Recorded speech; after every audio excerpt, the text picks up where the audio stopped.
This is the Sales Whisper Podcast, Session 11. What's this whole Facebook thing about?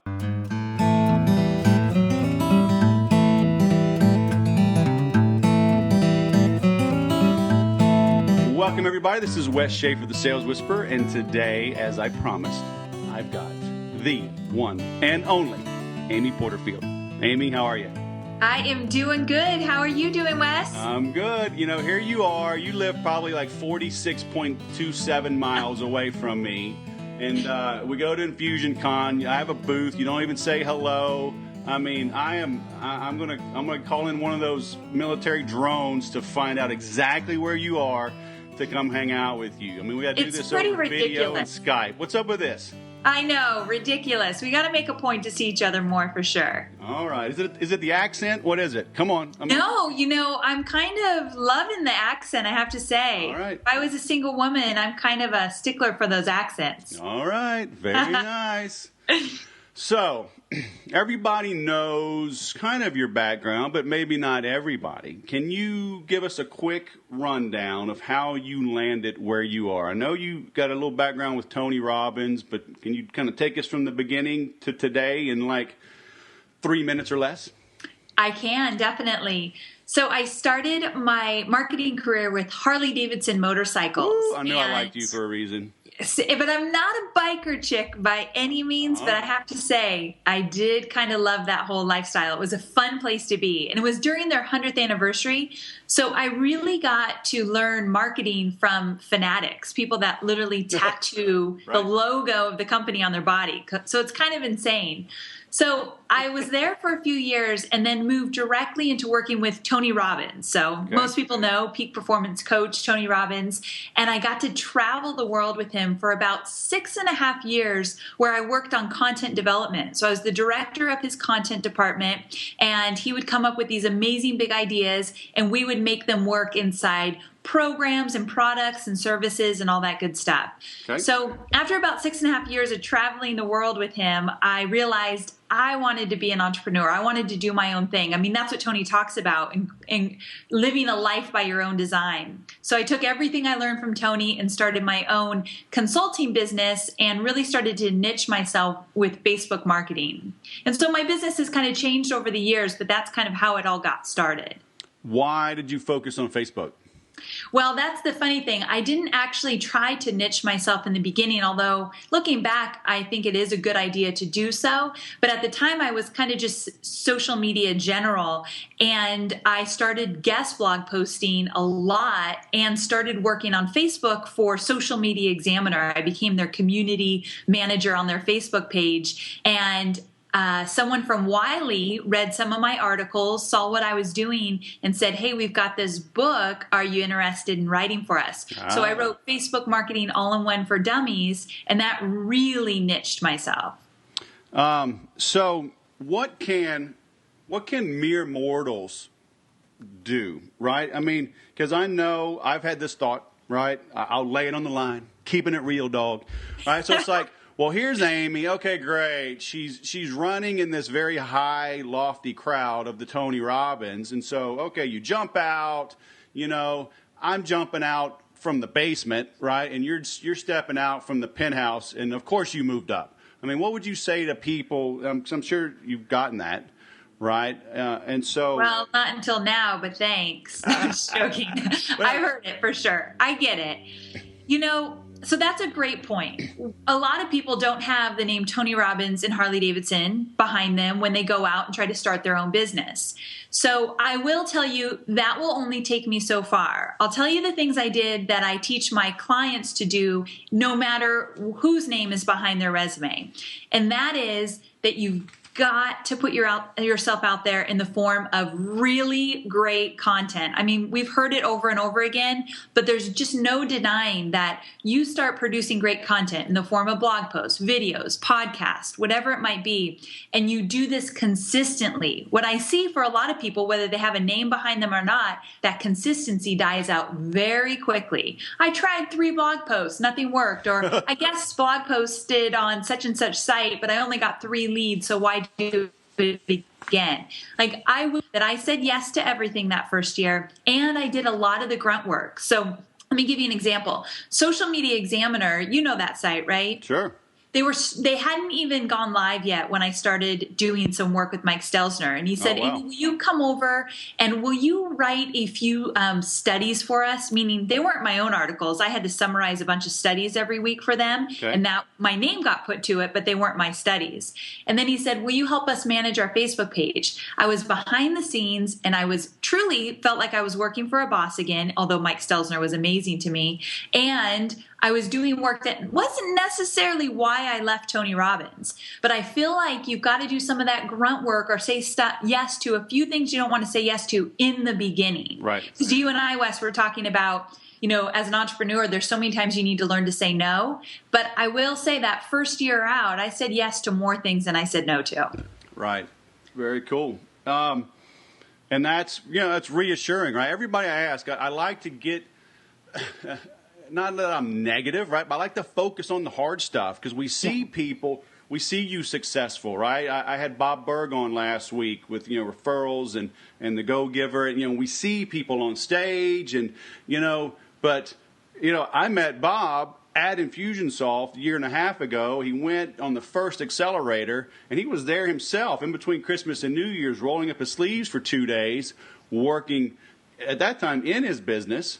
Right. Well, I guess, you could say working on it because we were building out the automation sequence, but he was there doing it, So I think too often we see celebrity and we see people out there and we think, oh, it must be so nice and easy to be them. But, I mean, you worked hard then, and I see your posts. I was picking on you earlier, right? But, I mean, I see your updates. You're doing it every single day still, right? Oh, yeah. I definitely probably work more hours than I'd like to admit. But I think until you figure out that special moment where you're not working as many hours as you feel like you're not working as much as you used to. I'm still in those a lot of hours is what I'm trying to say. Oh, you're not at 4 hours a week? I'm not. I'm not even close to that right now. So I'm not alone. All right. There's hope for me. Yay. So you said you picked social media to start. I mean, so you intentionally went into social media when you left Tony Robbins. I did. Okay. That was definitely intentional. And when was that? That was sometime in 2009. Okay. So why did you pick social media? Well, I, at the time, when I was still with Tony Robbins, I moved out of content development and into online marketing. And again, I hate to throw out names because it does really help in terms of what I learned. But he invited Frank Kern and Jeff Walker and Evan Pagan to sit at a table and a bunch of others, Brendan Burchard, and teach us about online marketing, like what is possible. So I sat at this meeting and I thought, holy cow, this is amazing. I mean, I was a fly on the wall practically. These guys didn't know who I was at the time. But then they started talking about social media and they encouraged Tony to get on Twitter and to get on Facebook. And I got to be a part of that. And I realized just how much it opened these doors where people got to actually talk to Tony. He was doing all the tweeting at the time. And so I loved the barriers it took down. And I thought that's where I want to focus. So during my time with Tony is where I decided social media was what I was going to do. So $1 million question, right? $1,000,000,000 question. And that's a word. You can ask your daughter that's helping you with your math problems this morning. Right? My son. Your son. Okay. So how do we make money on social media? I consider myself an early adopter. Back in like 2004, I was on MySpace, right? Before this came out. I think I was one of like the first, 100,000 on LinkedIn. Got thousands of followers. I run a couple of private groups. A few thousand followers on Facebook, a few thousand on Twitter. I mean, I'm out there, but I find it really distracting a lot of times. I'm glad I can tie like my blog post update to Twitter and update to Facebook, but I don't know. I mean, I'm in the marketing space. I'm not a social media expert, but I think I'm like most entrepreneurs, very good at what I do. But how do we buckle down and quickly and efficiently monetize social media?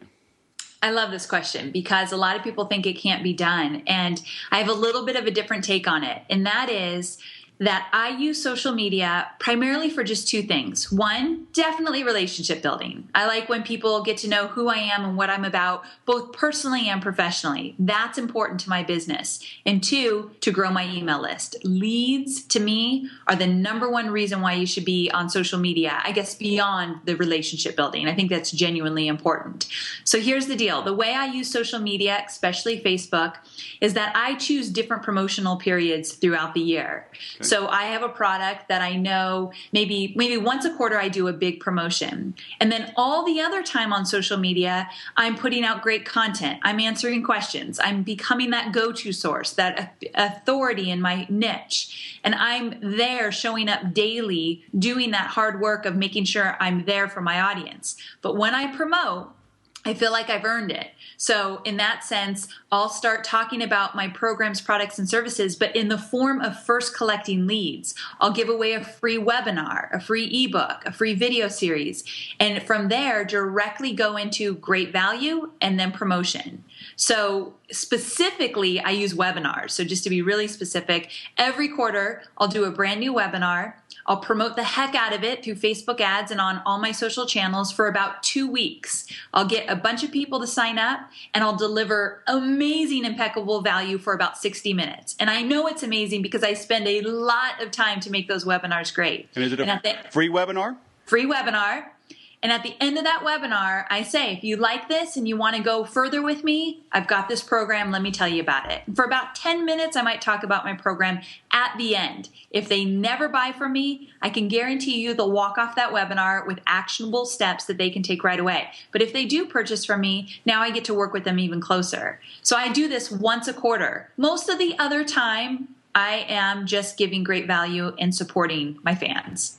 So, all right, so two things. You're collecting emails. How are you doing that from social media? Are you using something like a Grow Social to grab them within your fan page, or are you redirecting them to your site where they sign up?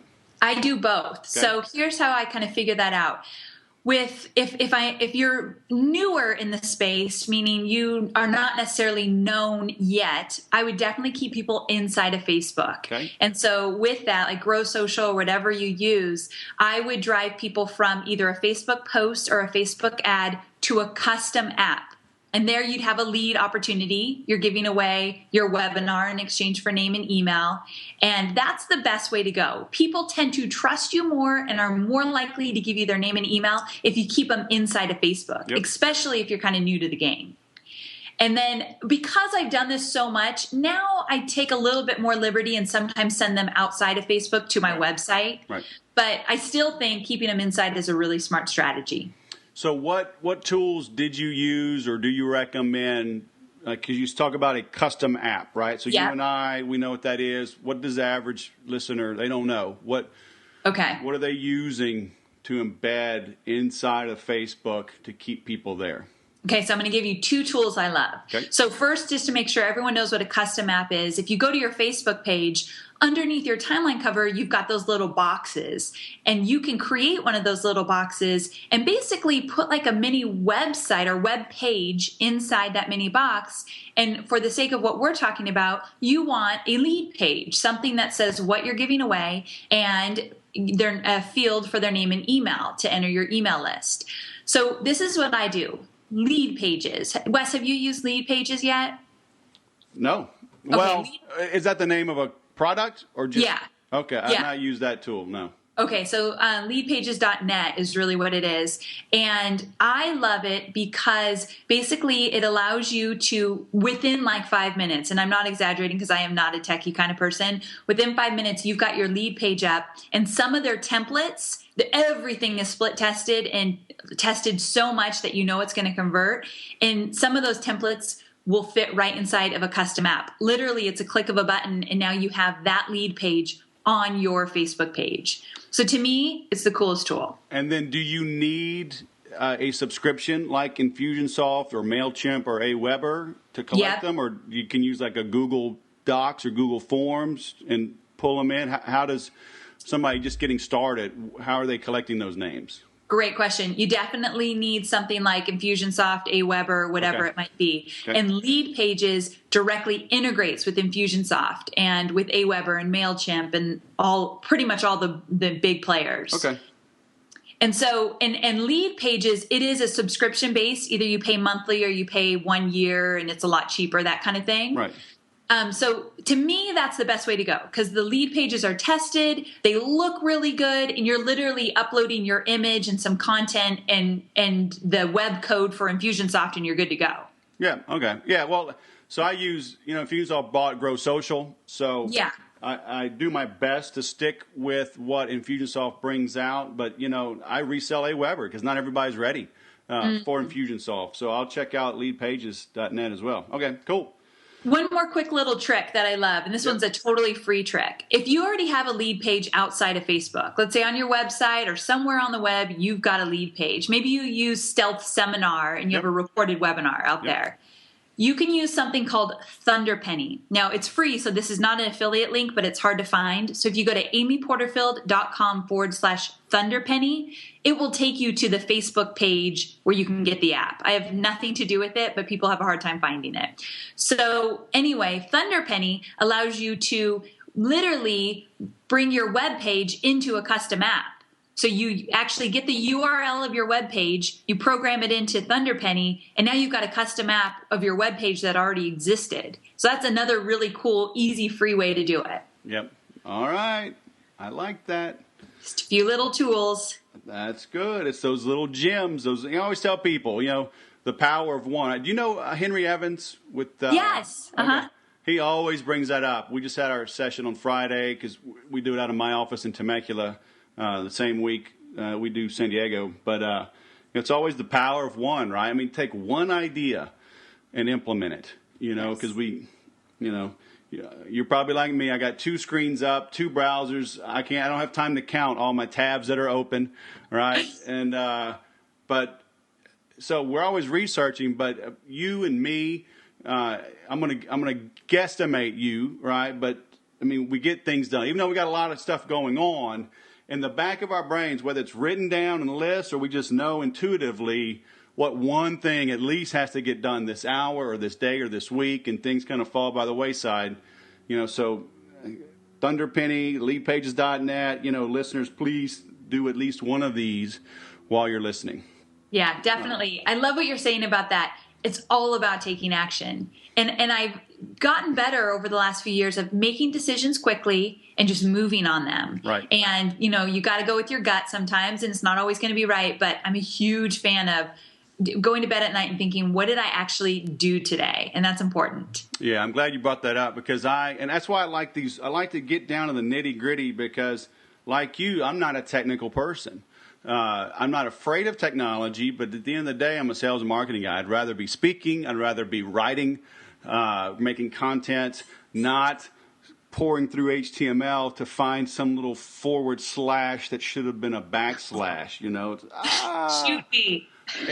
and there's too many people making this sound easy, but I am, after 5 years, I'm good at WordPress now. I'm good at things like that, but I had to roll up my sleeve, and I learned WordPress because a friend of mine, I don't want to badmouth him, a friend of mine helped. He built me a website. He built the first Sales Whisperer in Adobe Dreamweaver, right, and gave it to me, but then I couldn't embed any Infusionsoft stuff. So I'm like, but then he couldn't help me because he did it for free, and I didn't have money to pay him. And I'm like, I've got to learn a way to embed this stuff. So, small actionable nuggets that people can just go do, like right now. I mean, it was beautiful. Yeah. So I notice you have, a couple of things. Your blog post, I noticed, is weekly. And I want to go back, too, on creating the content, social media, Twitter, Facebook. Do you do all of your own writing? Do you ever bring people in to help? Do you have people help with your tweets and Facebook? And if they do help, do you recommend that they acknowledge themselves, like with initials or anything? Or what's your advice on all that?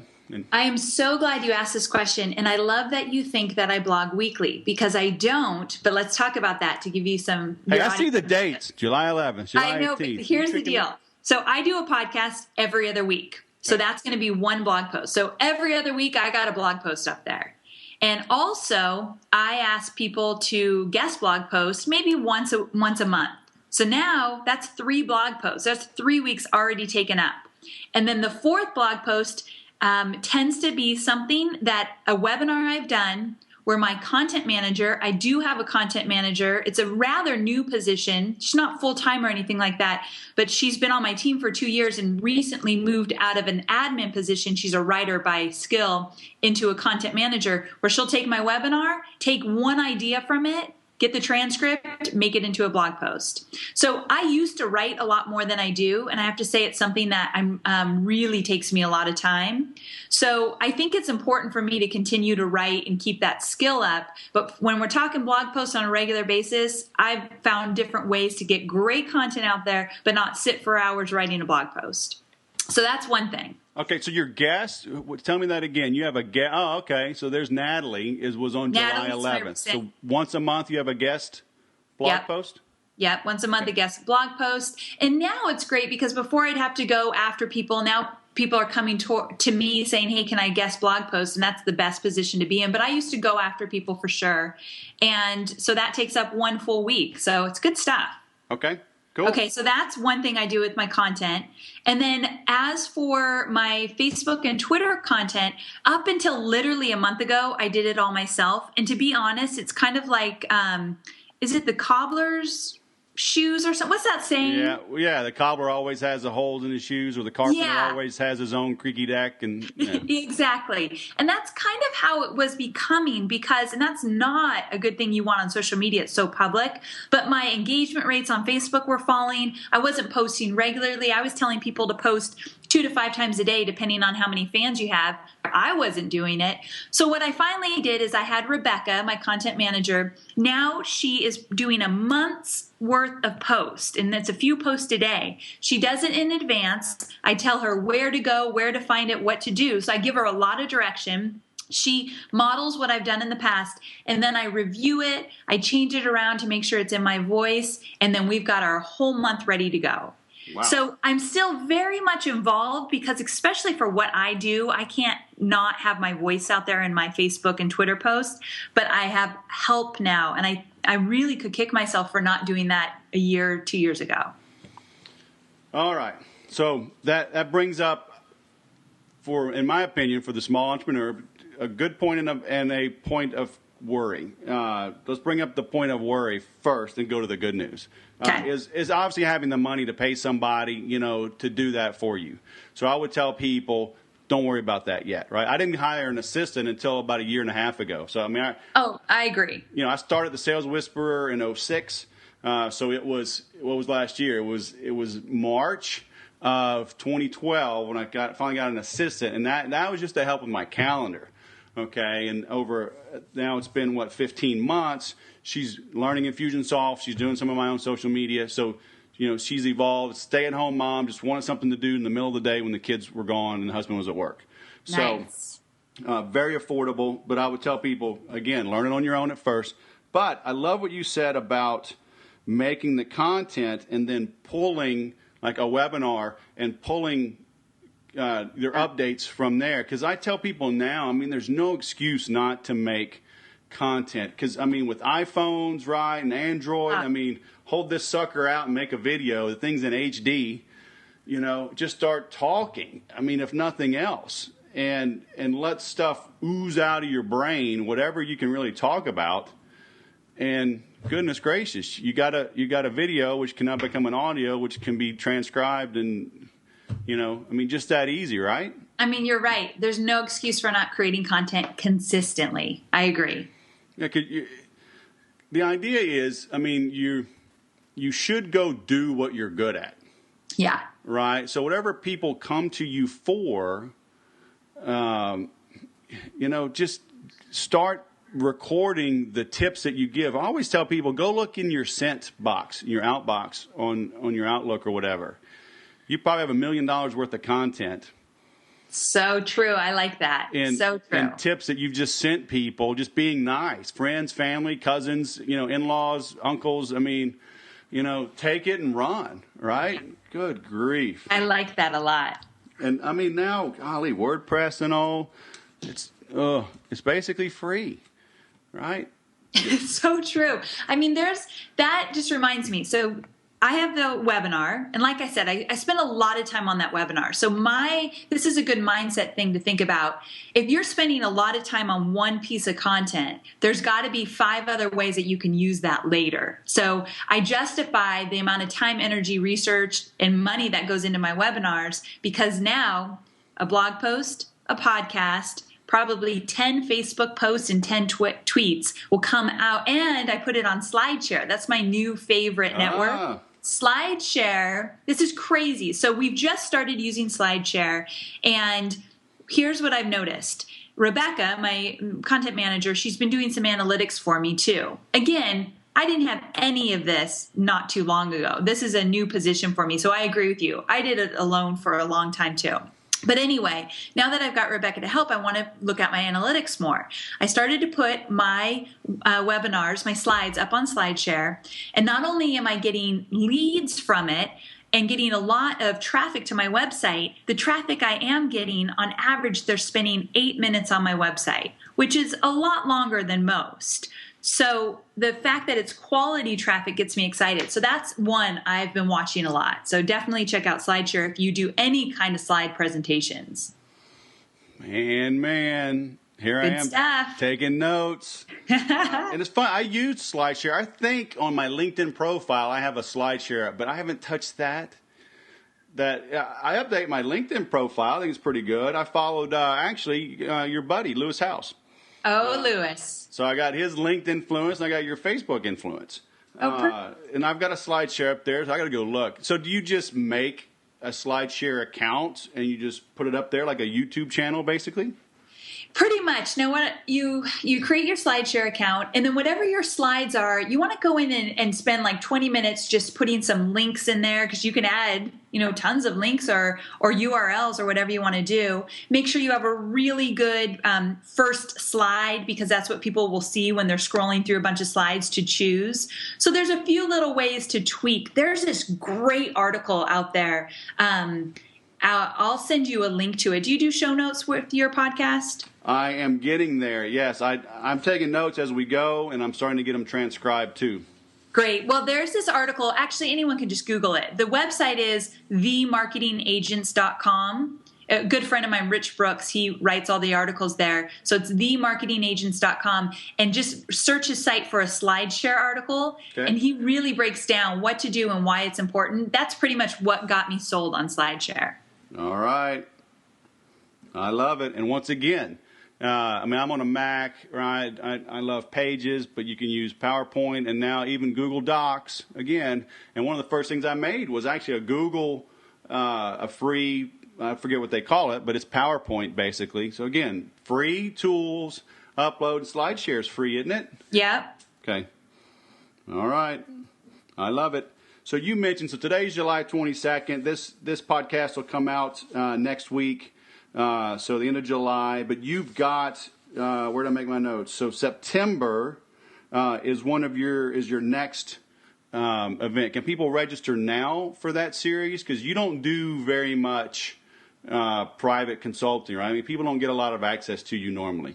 Right. I've started to do less private consulting, but 3 times a year I do the Facebook Marketing Profit Lab. Okay. And you can find the early bird list, get on that list and find out about it once we go live at amyporterfield.com/FB plan. I should have checked that first. I sure hope that's the right link. I think it's FB plan. But the goal here is to help people really dive into Facebook at a more intimate level, and I get to answer your questions and hold your hand along the way. It's a 6-week live program. So was that the right link? It is. Okay, good. So thanks for asking. I appreciate it, though.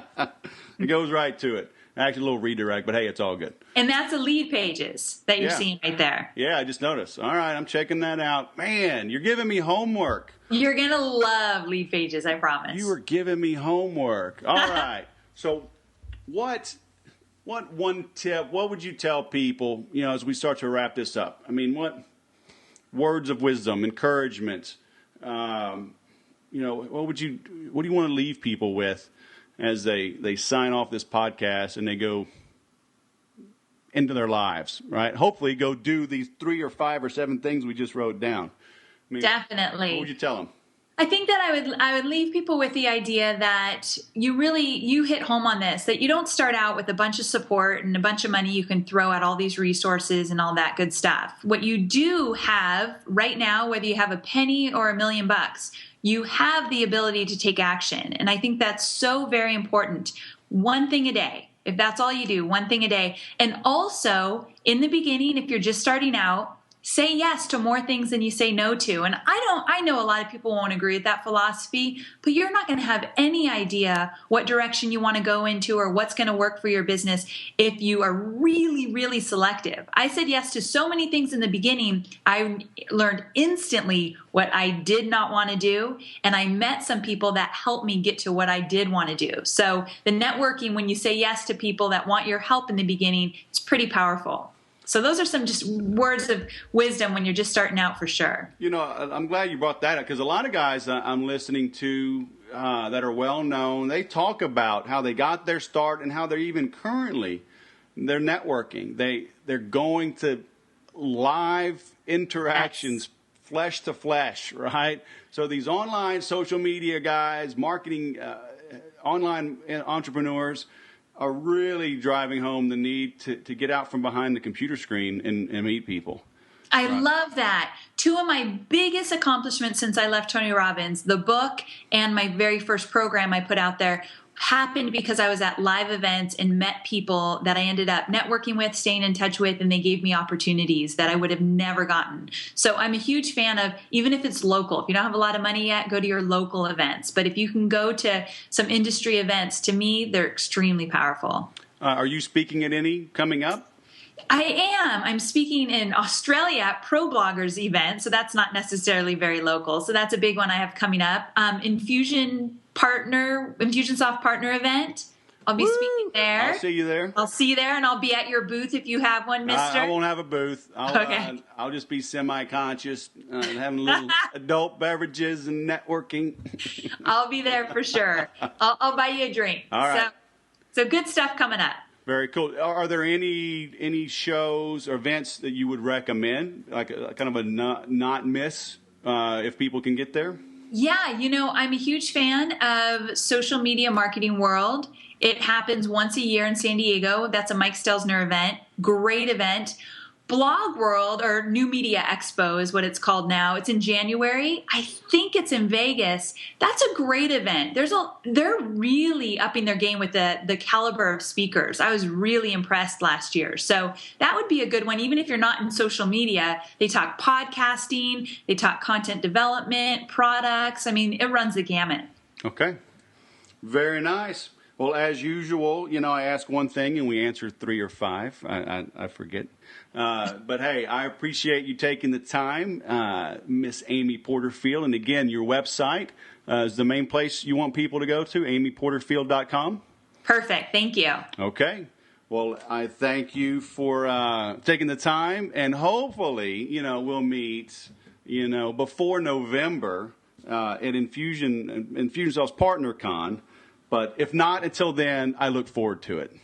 Definitely. Thanks for having me. All right. Thank you, Amy. Take care. And there you have it, folks. The lovely, the gracious, the entertaining, the entrepreneurial Amy Porterfield. Amy and I, we did this interview on the 22nd of July, 2013. We actually met for lunch on the 30th down in San Diego with some great internet marketers, Joe Dumas, Pat Flynn, several others. It's wonderful hanging out with folks in a casual environment, just getting to know each other, brainstorming a bit, and relaxing a bit. Amy has handled her fame with grace, and she is always looking to grow, just like we all should be. So be sure to check out her site, amyporterfield.com. And something, it's kind of ironic, I've noticed about my own site, I have not been promoting as much as I should the fact that you can buy Infusionsoft from me. A lot of people come to me for Infusionsoft assistance after the fact. They don't realize you can invest in Infusionsoft through me. So my one and only pitch today on this podcast, check out buycrmnow.com. That's buycrmnow.com. And you can order Infusionsoft through me, get my team and I to help you with your Kickstart. A lot of good free bonuses there to help you grow as well. And as always, please take a moment to leave a comment, a rating on iTunes and on the Sales Whisperer site here for this podcast, because that will help me grow. And the more I grow, the more I can provide for free. So thank you for listening. Good selling, and remember to sell different. Thank you for listening to the Sales Whisperer podcast at www.thesaleswhisperer.com.